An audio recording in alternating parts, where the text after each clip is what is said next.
ભારત અને ગુજરાતના ગૌરવ સમાન સિંહો ગીર અને આસપાસના વિસ્તારમાં આવેલા છે.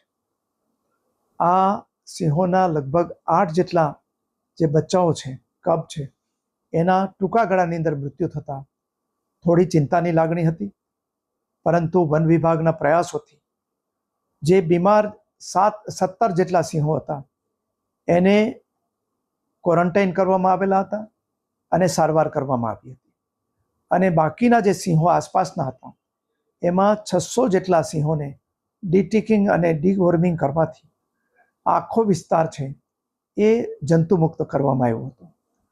પરંતુ જે 17 સિંહો હતા એ જ્યારે આવ્યા ત્યારે સખત બીમાર હતા, ચાલી શકવાની ક્ષમતા પણ નહોતી.